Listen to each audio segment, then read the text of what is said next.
Hey, beautiful people. I hope you all are, in fact, magically delicious, blessed, and highly flavored. Listen, today is going to be an amazing show. That being said, I am a queen from beginning to end. I don't need you to lose for me to win. I am that fire, that magic, that bold, that command your soul within. I got money from checks I cash. I got talent, this shit gon' last. I be granted wishes, dear sons and daughters. Tell y'all go hush now, like blue ivy garden. I'm the thing to tell yourself. I'm good for your health, I'm good for your wealth. I'm the thing to tell yourself.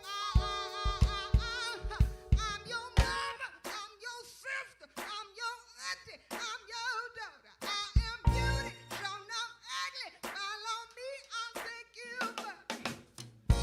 I am the light in the night time, giving you life. Yes, I ride for my bloodline. y'all, today is going to be a show like no other, and I'll tell you why. One of my favorite humans is on with me today. He is the person that bought me my first My Little Pony. He's the person who taught me how to 100% believe in myself and stand up for myself. And he's the person that pushed me to create what is now known as ugly. This person is my brother. His name is David Sampé, and he has a lot of information to give to us. And what he is going to be teaching us today or informing us of today is the focus on our breathing, to focus on our breath, the importance of our breath. I'm going to introduce you all, but before I do, we got to pay a few bills. This ain't your everyday ugly. Listen, it's a lifestyle, a movement, and a brand. Get your ugly gear at aprilsampay.com. That's aprilsampay.com. Ugly. Understand God loves you. Hello, Dave. How are you? Hey, young lady, how you feeling? I'm good. I'm good. Listen, I'm so excited to have you here. Number one, not only because I talk to you on a regular basis, but because I want everybody else to see the magic that is you. Mm, I don't know. You see, it's difficult because you and I are just so incredibly close. It's kind of hard to have a conversation with everyone else involved, and I'll try to be as much as myself as possible. You know? So you don't want everybody else to know the true us. Yeah. No. Everybody's invited. So welcome everyone, and I hope that that I can live up to all the accolades that you just gave me, and I appreciate being here. I appreciate you being here.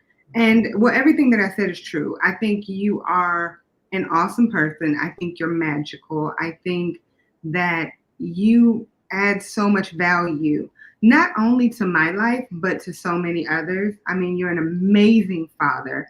Wow. Um, you are. You're an amazing dad. You add, like I said, so much value to the people out there. Anybody you touch.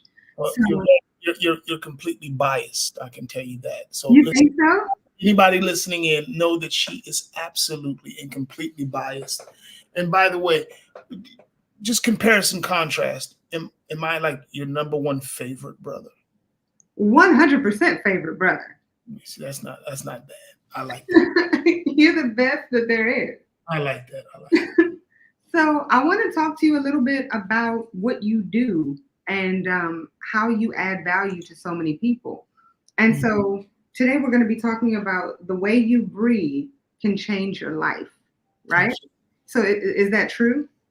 Yeah, absolutely. You know, let me just ask a simple question to yourself and to the audience. How many times today did you actually take a conscious breath? I mean, think about that for a second. The first thing we do when we come into this world is we take a huge breath of fresh air. And the last thing we do when we depart this world is we take that last breath out. And everything in between that is called life. But how do you say it's a magical force? It is a life force that is moving through us every moment of the day, and we fail to recognize it. You know what that is? Did you see that? No. It'll fly back around. It's a ladybug. So it's a ladybug that's flying in my room in the wintertime, and it will not be killed. So No, anyway, that's actually kind of awesome. So and I have to put this out there. So you're not in like the warm climates like where I am.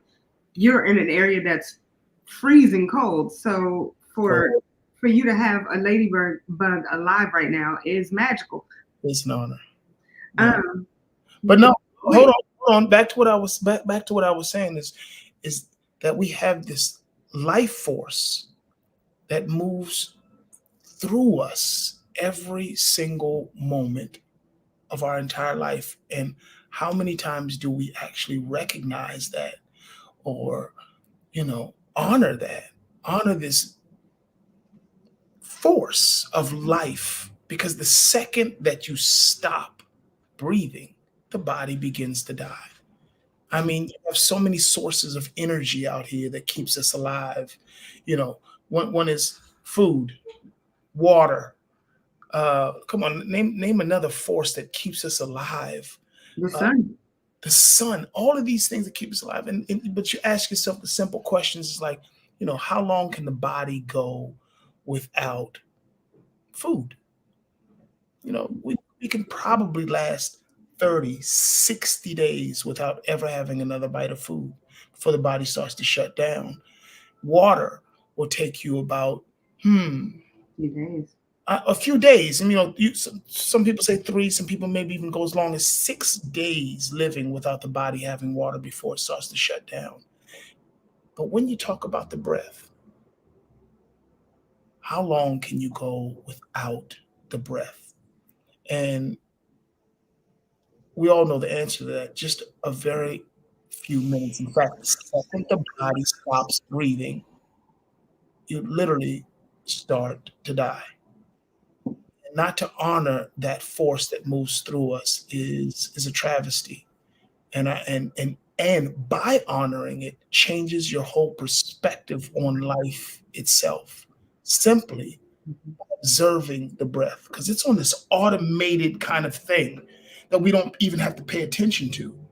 But the second that you tap into it, you fall into that force, and you're able to increase your quality of life in so many ways. It's we don't have enough time on this show for me to list. Yeah. Well, so I want to dig into that a little bit deeper, because I want to understand what is breath work. Because what you just explained to me is what the power of the breath is, right? What the power of breathing is. If you don't breathe for a certain amount of time, you don't have life. So what does it mean to do breath work? Because based on what you just explained, I breathe without even knowing it. Absolutely. Well, let me answer a question by asking you a question.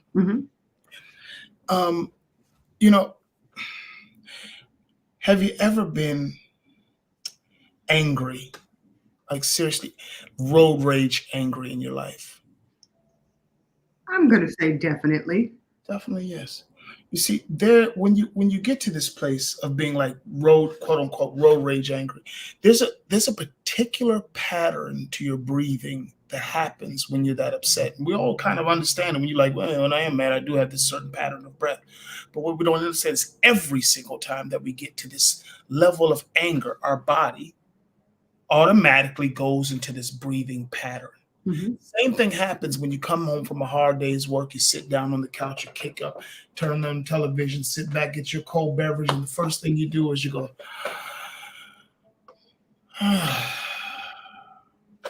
it's called the sigh of relief. We all know this, but yet we didn't tell our body to do that.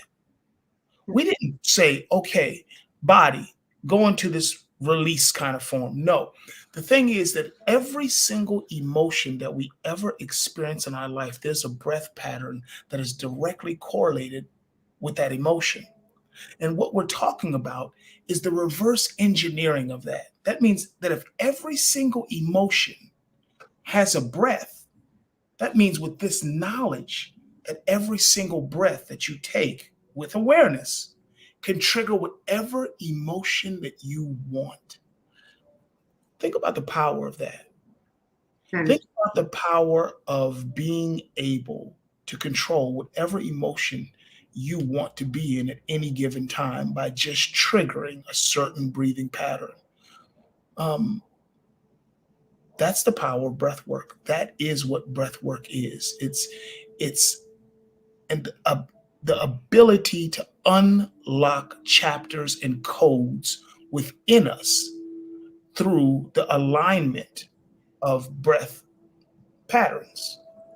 so okay. Here's the funny part. I hear people say on a regular basis, I can't control this side of me. So, a person's angry and they just want to just be angry, even though they Mhm. really don't want to be angry. I can't control this. This is just who I am.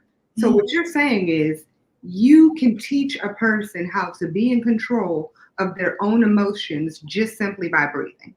Complete and absolute control over your emotions and yourself. That's deep. Yeah. So how can you what's the first thing that you would do with a person who has, and to your point, road rage? What's the first thing that you would do with that person? I think that this is a breath called the Ujjayi breath, right? Mhm. And we in my organization we call it the victory breath. Now, watch this. Just like I explained earlier, I mean, if we all remember our parents or parent, and whenever we aggravate the hell out of them, the one thing that they would do is they would do something like this. Whenever you're gonna remember this one. If folks ever been aggravated, they do something like, Mhm. right? Once again, who told them to do that? What's happening here is this is not just my opinion. This is actual science to this. Right here is called your prefrontal cortex, right? So what happens is when you get aggravated or when you get pushed into this kind of fight flight kind of thing, this part of your brain fills up with something called cortisol, right? And when Mhm. it fills up with cortisol, what happens is the part of the brain called the reptilian part of the brain called the amygdala, right? It's an ancient part of the brain, takes over. That's kind of fight or flight. In other words, you're not thinking anymore. The second that you trigger something called the vagus nerve, right? That a nerve that starts right here in the back of the throat and runs throughout the whole body. The second that you trigger that the vagus nerve sends a signal to the amygdala to clear the cortisol out of your prefrontal cortex. And the second that happens, the cortisol fades away and then you're able to think clearly. Now, how do you trigger that? By triggering the vagus nerve. How do you trigger the vagus nerve? By making this sound.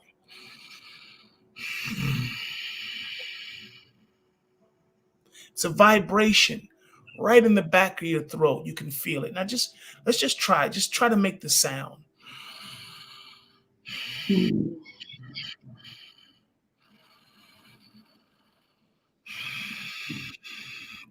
It's kind of like a Darth Vader sound. Mhm.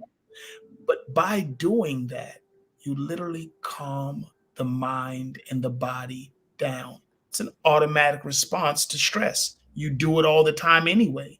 But now, by taking control over that with simple knowledge, right, of the breath technique, you can override the body and immediately calm the mind down. And anybody listening, I don't know if you can take your hands off the controller for a second, but let's just try it for a second, okay?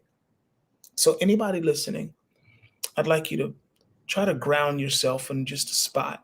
Take your time, find a chair that you can sit up in straight, and just ground your feet to the ground. If you can take your shoes off, especially if they're leather, So you can take your shoes off for a second.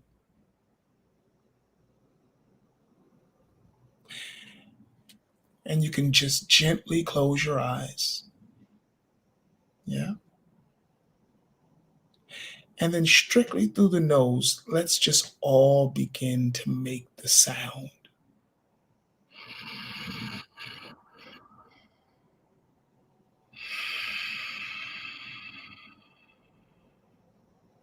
Deep breaths over and over again, continuing to make that sound, that restricted breath. You'll feel the coarseness on the back of your neck. Let's just continue to do that.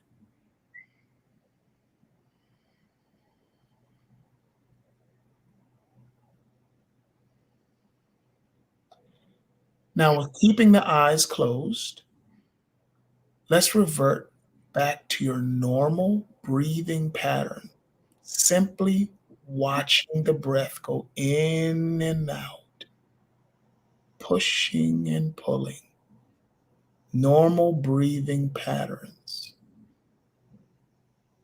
Deep breath in, filling up the lungs to their absolute capacity, and let it go.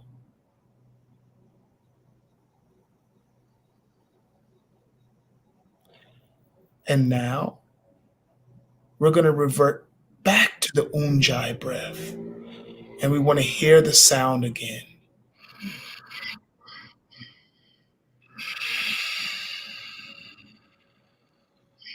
That restricted breathing pattern, filling up the lungs to their capacity, and let it go. Pushing and pulling the breath. Every inhale energizes the body, while the exhale relaxes the body. And now, back to your normal breath pattern. Open your eyes. And listen, I know you're my sister and you're on the show, but do you feel any kind of difference in your, Absolutely. but when explain to me what you feel right now? And we've been and how long have we done this? About good 30, 45 seconds? Yeah. Okay, and how do you and what's the difference that you experience? I don't know if this is where I'm supposed to feel it, but I know that I've had tension back here. Mhm. So I felt like it just felt um like there was inflammation, I guess, right here, and it was very tight. And then all of a sudden it just kind of released. Um so right there I felt it. I actually felt it just like in my arms. I know that that's also not necessarily where I'm supposed to feel it, but I had tension there. So all of a sudden it felt like that tension kind of went away. So, but definitely right here, like all of this, I felt that. Um, yeah, that was wild. One of the easiest techniques that you can do. You can do it while you're in traffic and you're slightly aggravated. All you have to do is make that sound and do it over and over again. If if I was to give you like I would do 3 sets of 10 breaths in and out. We're talking about 1 minute of actual breathing, right? Conscious breath with awareness and whatever you're feeling inside, it will subside. Yeah. Thank you. Chevette, what were you saying? I tell people that love to breathe with sounds. The vibrations are so soothing. This was the most soothing feeling. Mm. And I'll tell you that my brother has done this with not this exact one, but he's done some breath work with me before where I was extremely stressed out. And he's just like, okay, let's breathe. Um, so I just want to know, just in general, do you work with classes? Do you work with people individually? Yeah. Well, I work with all of the above. I started out working with strictly returning citizens, men Okay. and women who were just coming home from prison, who were suffering from dealing with PICS, which is post incarceration syndrome, and just trying to get back into the world and live a quality of life. And so I felt a calling to really work with these men and women almost exclusively early in my career. And what ended up happening is that the truckloads, busloads full of men and women would never stop. And I realized that as much as I was putting a dent into, getting people into a better quality of life, that I wasn't doing the world justice. And that's when I started to work exclusively with young adults and children who've undergone extreme trauma, because it's almost like that old Frederick Douglass quote, what's the quote again? Um, you can heal. Uh, what is the quote? The Frederick Douglass quote of saying it's easier to oh my goodness, and my mind is so blank. And I know this quote like the back of my hand. Somebody help me out there in the audience. It's Is easier that for a broken man. It's easier to raise strong children than to heal broken men. Something like that. And I took that to heart. And so now I almost work exclusively with middle schoolers and high schoolers. I'm actually um, in this, if you guys are from Washington D.C. area, I work inside of Ballou High School and Ballou State School, a Blue Academy, and I work with a lot of young men and women who have undergone extreme trauma. If you don't know where Ballou High School is, Ballou High School in Washington D.C. in the South Side of Washington is the epicenter of where all of the violence is taking place mhm, right now in the city. And so a lot of these kids, all of them, suffer through their own trauma, mhm. witnessing so much. So, yeah, you can find me just about anywhere in our community doing this kind of work. I've also trained all the violence interrupters in Washington D.C. So, What does that mean? violence interrupters are some or key individuals from different neighborhoods that have actual a certain level of respect, and they go into these violent conflicts and they try to quell the violence. They interrupt the violence. They base it off the CDC disease model of saying that you can stop violence like you stop infectious disease by just getting it exactly at the point of where it erupts from. That percent. Mhm. Spreads just like infectious disease. And if you can stop it right there in the beginning, then you have an opportunity to quell the violence before it spreads. Hey, Craig. What's Okay, up, Craig? so I do have a random question. I guess not random, but I want to know, where did all of this Sorry. start? Oh, it's easier to build strong Strong children. in the fix broken men. Thank you, Ron. Thank you, Roz.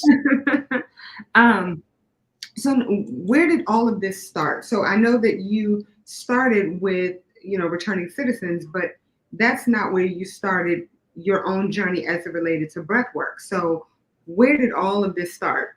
Give me the beginning. This is good. This might be a hard subject to talk about right this second, Okay. but it all started with the whole mental health scenario was my son and I, my son Kingston and I, when he was very, very young, we had gone through a traumatic situation, and I was kind of left with him on my own, and through it all, I knew he was suffering emotionally and mentally, and he really couldn't talk about it, and I decided then and there that we would become a mental health family, that we would make sure that anything that we needed to talk about mentally that was going on with mental health, we would be able to discuss it like table topics, just like how's the weather today. It wouldn't be something that we had to stick under the mattress. And that kind of is where it started. I started to develop techniques by working directly with my kid and just trying to bring him out of his shell. But it didn't really click until we both went to group therapy. And I think it was pretty much that day when I realized I was going to devote the rest of my life to mental health. I felt that I was losing as a father. I felt like I was failing him completely. But we were stuck in an apartment by ourselves. And it wasn't until we showed up to like our first day of group therapy where we were surrounded by a group of other families that I realized that we were winning. It wasn't until being surrounded by other people, listening to their opinions, and it was the first time that I realized that we were actually working our way through our problems and we weren't just sitting there and being victims to them. Mm-hmm. And it was at that moment I said, I'm going to devote the rest of my entire natural life to doing this, to first of all, healing Mm-hmm. and helping other people who look like us heal. So that's kind of where it started. Well, I'm going to tell you my favorite part of what you just said. The fact that you said that we worked through it, number one, and the fact that you said that we weren't going to be victims. So many people want to get over what their situation is as opposed to getting through it. And I come to the understanding that when you get through it, you don't have to go through it again. No. Mm-hmm. We had this chalkboard. In our apartment, painted the whole walls, Mm-hmm. all the walls with chalkboard paint. So my son would be able to express himself and write on the walls and nobody could get upset or angry with him. And one of the things I wrote down on the boards was stop asking why. Mm-hmm. Why is a very dangerous question because you can ask yourself that forever. Why? And never get a clear answer. And I believe that healing starts with acceptance. Accept the situation. You can't get over something until you first accept it. And you embrace it, accept whatever it is, and then the journey begins. But not until. Which also means you can't be a victim. Your circumstances are your circumstances. You have to get through it. You have to deal with whatever cards you were dealt. That's right. And nothing's coming to save you. You're going to have to save yourself. To save you. Very interesting fact. Nobody's coming to save you. You're going to have to save yourself. And breath work is something where when people say, well, who's going to save me? And you look outside for all the answers to help you, not realizing that every single answer that you need is within you. And instead of looking out for the answers, you need to turn around and look in. And you can look inside. Our body has the DNA and all the answers in the universe. And when you can look inside of that and ask yourself the questions, you will find those answers. Well, okay, so outside of teaching people the importance of breath work, you also have a company called Article 730. Yep. Article 730 is a social emotional support network where we do all kind of projects that revolve strictly around healing, mindfulness, meditation, but there are all kind of projects, everything from breath work to counseling to different programs. One of the programs I have is called music therapy. Mm-hmm. It's an amazing and powerful program that and this works. I developed this project working with the youngest of kids, and once again, this all started with my son. He was in a stage where he was not really speaking about what was going on inside of him. And at the end of the day, how could he? He was too young to develop words to describe his feelings.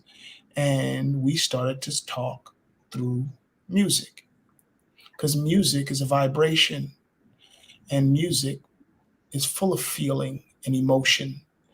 And if you can pick a song to describe your feelings, all of a sudden you're able to find words.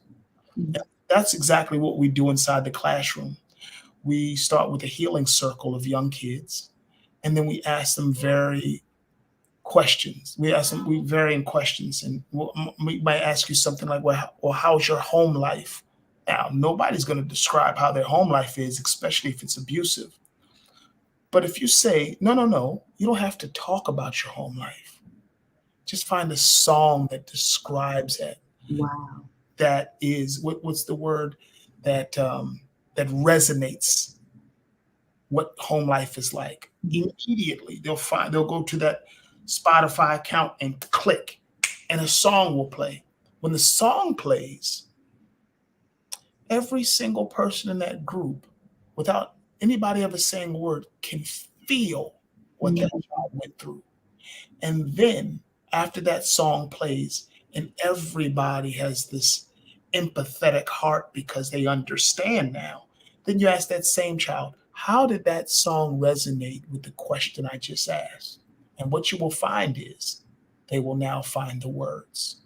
Well, that song, depicts what was going on in my home. You see, my dad left, my mom's on drugs, so and so got killed, blah, blah, blah. And that song reminds me of that. Well, all of a sudden, you get a situation where other children will jump in and will say the words, "Me too." Mm. Mm-hmm. Yeah, so that is musical therapy. And we just started another project called Gentrified. I love it. Gentrified wood. Gentrified Wood. Gentrified Wood is a project Yep. that we just got funded for. And what that does is I take inner city youth, right? So it's a more of a beautification project. I take inner city youth and I bring them to the most gentrified areas in Washington, D.C. We find we find who is doing all the home improvements. We gather all the wood that is being thrown away, and we repurpose it and make beautiful objects, make beautiful furniture, benches, cabinets. Now we're actually making wooden Christmas trees, and through mindfulness, because if you ever didn't done woodwork, you would understand that woodwork is an actual act of mindfulness. If you ever get a piece of wood and some sandpaper, Lord knows you're in your happy place. And so what this does is it gives me an opportunity to work with some of the most underserved kids in the city by doing wood projects. And then what we do is we represent those same benches that we took from their garbage back into the neighborhood at farmers markets. And then we fleece the hell out of that gentrified neighborhood, and we return all that money back to the kids who built whatever bench, cabinet, ornaments, and we're able to do something extremely special. Last but not least, and I hate to go too far, Nice. what we do is we don't, because it's called gentrified wood, we don't allow for the gentrifiers to remove our history by just tossing us to the side. So what we do is we laser engrave the history of where that wood came from. We laser engrave the stories of the kids that built this wood. So forever, you don't just pull us up and throw us away. We redistribute it. We redistribute reclaimed wood back into the community at a marked up price so those kids can eat. And that's what's happening right now in real time. I've had an opportunity to see you work with the children and actually create the benches. And I've seen the benches that you've created, and they are awesome. They are beautiful. I Um, wish some pictures. I wish you had some pictures that we could show. I should have thrown you some pictures so you could upload. Yeah, you should have, but it's okay. You know what I'll do? I'll actually throw some on my IG page, so you all make sure that you all go to Article 730 on the Good Instagram. You can also visit www.article730. Know that, and now listen, I'm going to put him out there. I know my brother very well, Yeah, so it has not been updated, okay, yeah. but it is still a good place for you to get in touch with him if you need to. I'm telling you that my brother is one of the most awesomest people I know. Speaking of the things that you're doing, so you have an actual event where you're working with our amazing sister. So I'm just putting it out there. I am related to the awesomest humans in the world. But you're going to be taking a group of people to Belize. Oh yeah, I'm the new tour guide to for World Next Door.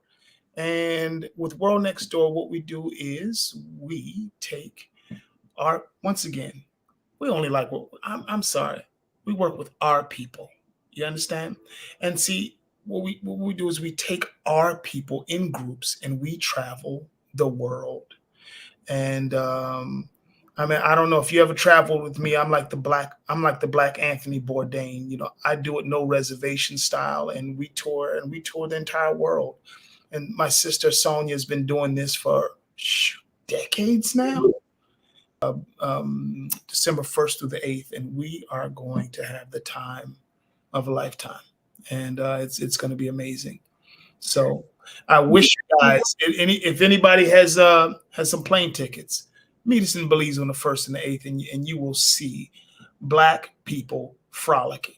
Wait, are there any more spaces at all? I mean, I mean, if you would contact World Next Door, I'm sure they can make space. So you want to go to worldnextdoortv.com Yep. for that. And I will say this: my brother did an amazing trip to Turkey. No, not true. It's Turkey. You know, I'm so No, no, no. I took my son. I took my son on no, overseas. no, no. No, no, no. I want to put it out there how you did it. I mean, Oh, please. so the fact is that he took my nephew on this trip and made it very clear we're going to travel to the point where you are going to want to come home, but I'm going to show you, I'm going to give you an experience like no other. It's oftentimes where parents will take their children on to resorts but their children come back and they learned absolutely nothing. My nephew stayed in, I would say, five-star hotels.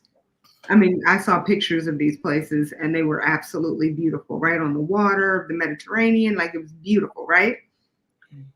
And yet, when he came back, he had stories to tell about just about every single day, met new friends, learned about different foods, learned about the clothes, the different arts, The culture. the culture as a whole.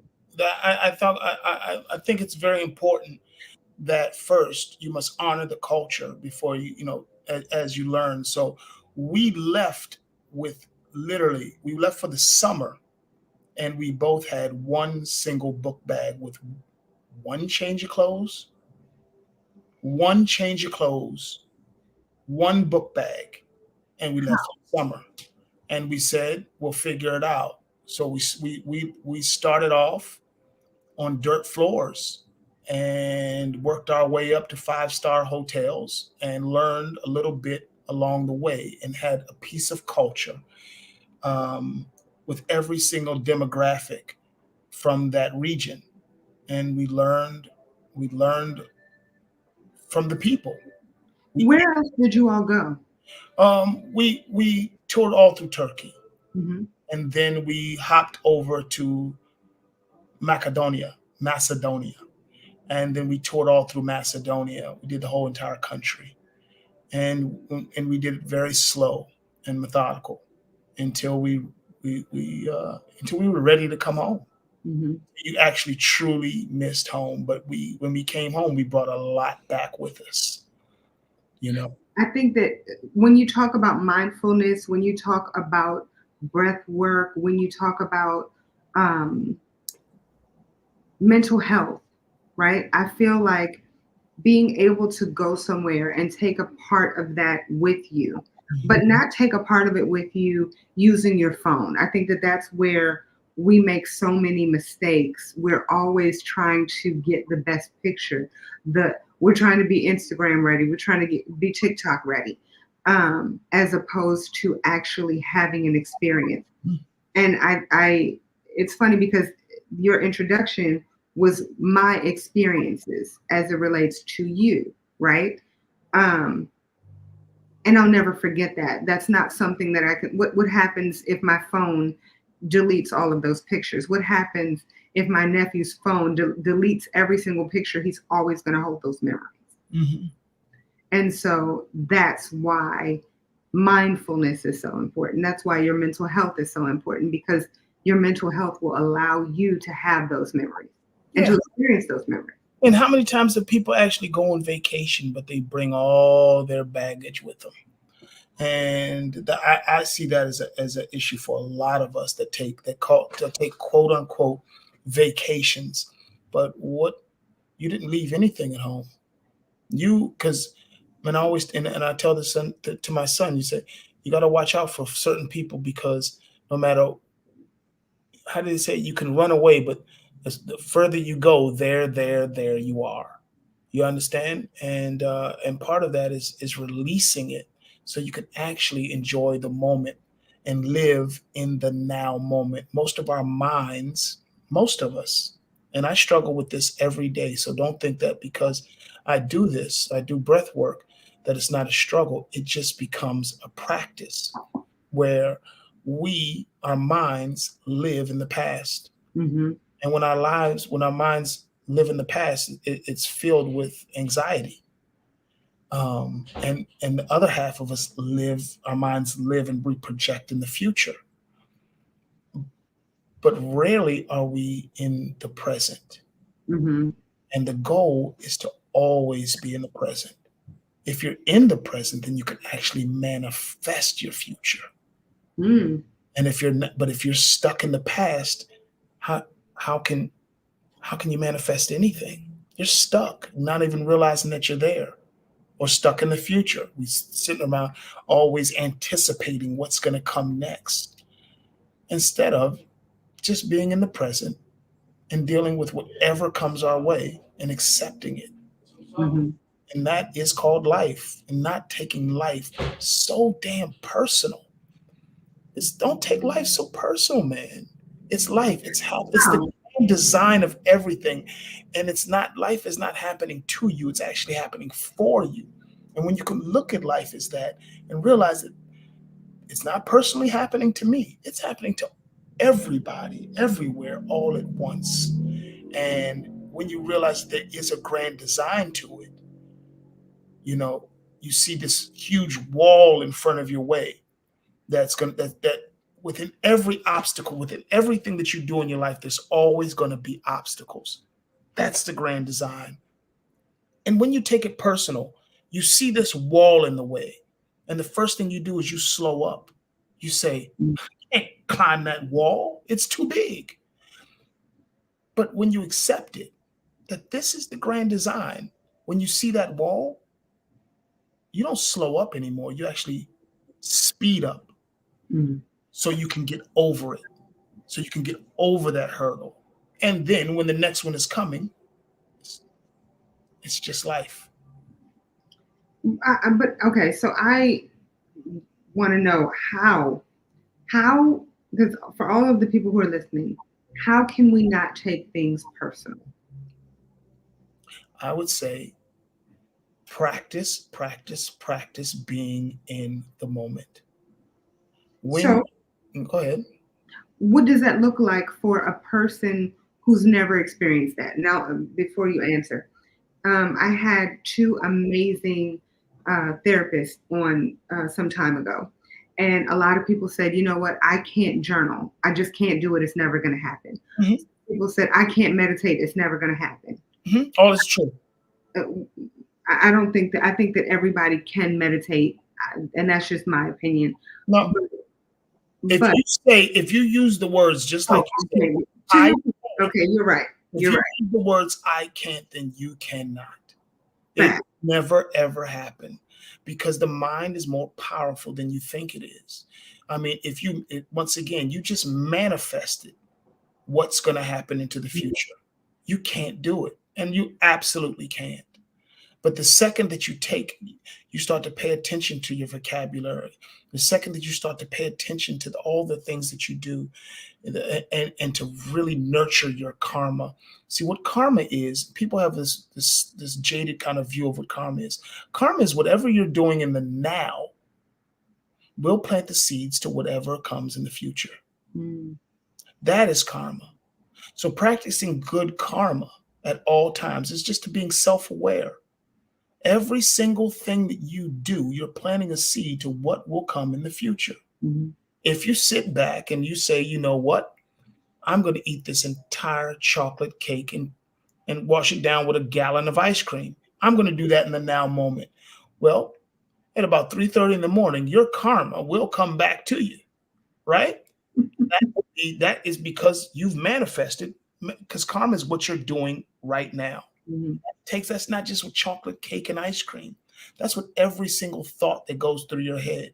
See, to be you are not your thoughts. That's another thing that we get caught up on. We actually believe that we are our thoughts. No, they're just complete thoughts. That's all they are. They're just out there. They're thoughts. They come, they go.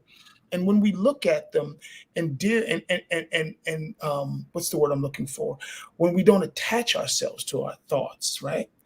And then we become, by not attaching yourself, you actually become the observer of your thoughts. Becoming the observer of your thoughts separates the mind, the body, and the spirit. The second that you separate from the body, you are the spirit and you are living in the now moment. And it's just by becoming hyper aware of yourself. Mhm. So when a thought comes in, you don't grab it, you don't accept it as it's me. You just observe it like the way you would observe clouds in the sky. You let it come, you let it go with no attachment. And then by doing that and practicing that, you become more aligned with the spirit. And the spirit is in control of your car. You're not. You just think you're the driver. You're not the driver. You're not the driver of the car. You're actually the car. Wow. Your true spirit is the driver. And by understanding that and being self-aware of that, you can live a very full life and live out your true life purpose. Yeah.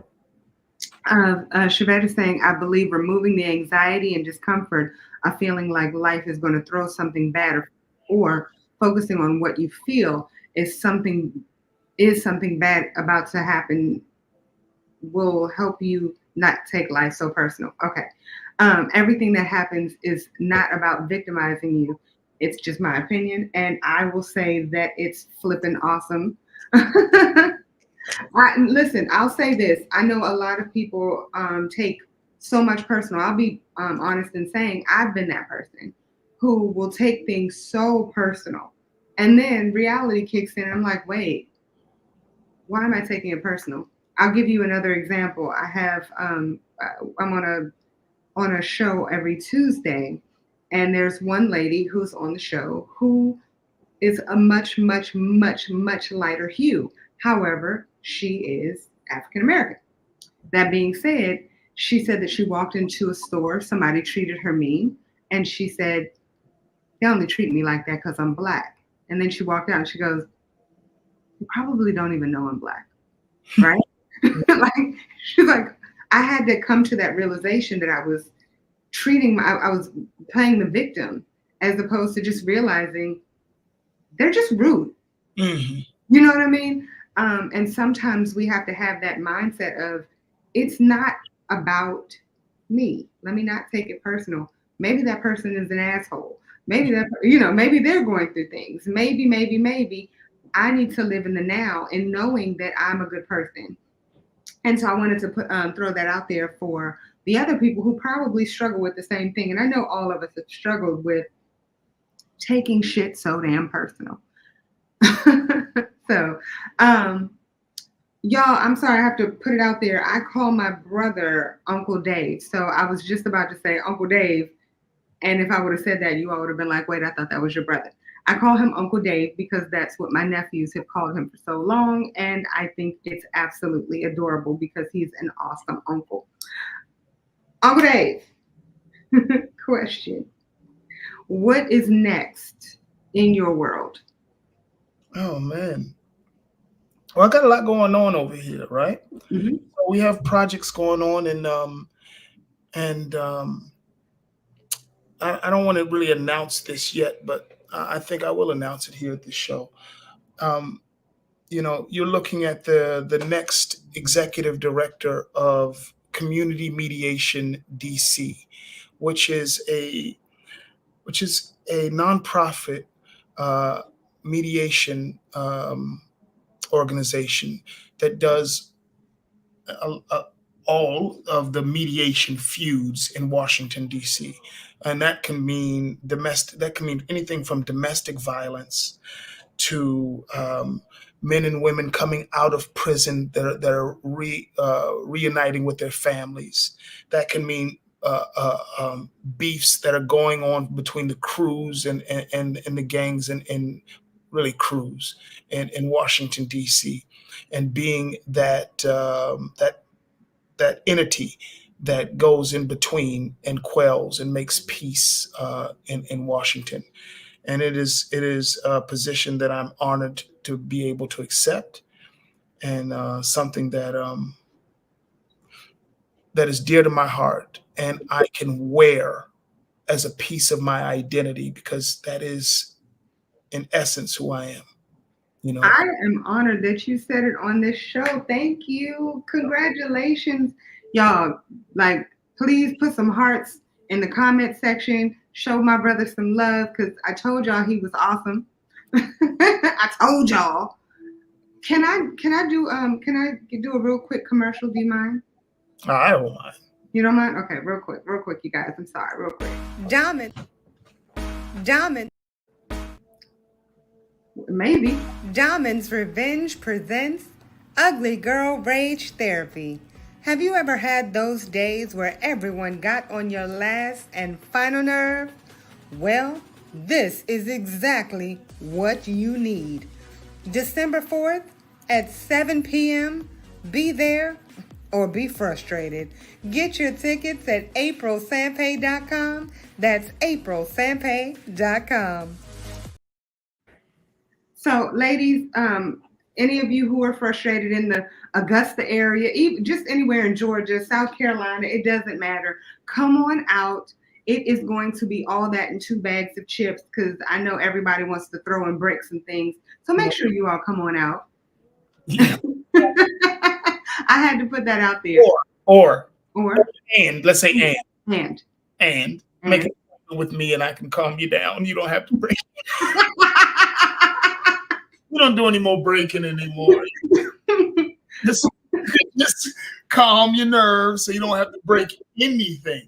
But Well, I mean, there's 2 different types of therapy. afterwards, because so y'all go break some stuff, have some fun with April, and then you come with me and just calm your nerves. You ain't gotta break nothing because stuff costs a lot of money these days. Y'all can't just breaking stuff all day. Well, as you can see, you know who the rowdy one is. Um, now, Shabbat wants to know, can we hear your advice on not taking life personal? Not taking life personal. Just that's for me. That's an easy one because trust me, life happens, and life is always going to continue to happen. But when you can remove yourself from being that, and I don't know if I can describe this perfectly, but being the victim of life and realize that life is not. I said this before. Life is not happening to you. It's actually happening for you. And that's easier said than done. But when you can be in the present moment, you understand this, because how many times have you experienced a serious loss, right? You can catch an L all kind of ways. It don't matter if you lost your job, your dog died, something happened that was traumatic in your life. But also it was preparing you for something else. It was preparing you to build yourself up to be strong enough to get over your next challenge. And that is the grand design. If you look at life like that, that when these things are happening to you, it's actually happening for you. It's building you up, making you stronger so you can move forward and get back on this journey that they call this thing that they call life. And once you can do that, man, that's how you don't take life so personal. You realize that let me share something with you, TMI. You know, I've graduated from universities. I've also graduated from penitentiaries. And when I was in my lowest points of my own life, I would always say to myself, and I mean, I've been underground. I'd always say that I'm going to make this experience the best thing that ever happened to me. And if you can say that at your lowest point, you're manifesting it. You know that you're going to take this experience and you're going to transform it into something so beautiful that the world is going to see you shine. And, you know, my quality of life is phenomenal. And I think maybe that's the reason why I don't post it on Instagram, because my life is actually really happening. Mm-hmm. There's no, there's no filters here. And I take all the challenges in life the same way that I take, you know, all the triumphs. I have a story for you. It's called, I'll leave you guys with this. It's called the Chinese, I think it's called the Chinese farmer. So, and I may not get the story right, but you'll get the gist. Mm-hmm. There was this old Chinese farmer, and he was very poor, and he lived out in the village, and this was hundreds of years ago. And so he had this one horse. It was a stallion. And he had this one horse, and that's all he had. He was poor. And so one day his horse runs off. And the whole village comes to his aid, and they go, "Oh, poor farmer, we feel so sorry for you. Your only horse you had ran off." And the farmer replies, and he goes, "Maybe." The very next day, his horse comes back, but in tail, he tailed 6 other horses that came back, followed him back. So now the farmer has 7 horses. The village comes in and congratulates, "Oh, farmer, you're the luckiest man alive. Oh my goodness, you had no horse. Now you got 7 beautiful horses." And the farmer says, "Maybe." The very next day, his son was out trying to break one of the horses. The horse kicks him off, falls down, and he breaks his leg. Village comes in, says the same thing. "Oh, poor farmer, your son has broken his leg. You must be so sad." And the farmer says, "Maybe." 2 days later, the army comes into town, and they take every eligible male to go to war. But they had to leave his son because his son had a broken leg. Village comes back. "What a great opportunity. Your son didn't have to go to war and die." And the farmer says, Maybe. And that is the story of the farmer. He never took life any which way, whether it was coming or going. He found the balance in between. And that is kind of the lesson of life. You have to look for the balance in between all of the polarities that life has to throw you. And yeah. You know, with everything that, based off of what you just said, with everything that life has thrown at you, I feel like with your lemons, you've made lemonade. Mm-hmm. I feel like with relationships, you've built the best ones.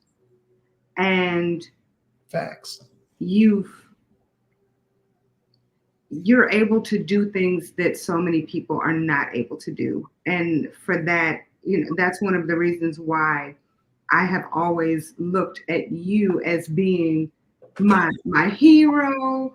You know, like you've always just been that person that I just absolutely love and adore. I appreciate you being on here. I appreciate everything that you've added. And is there anything else that you would want to leave everyone with? Yeah, that I'm not special. Yes, you are. That I am not special. That that everyone has this ability and great gifts within them, and all they have to do is look inside and stop looking outside for all your answers. All the answers that you need are within you.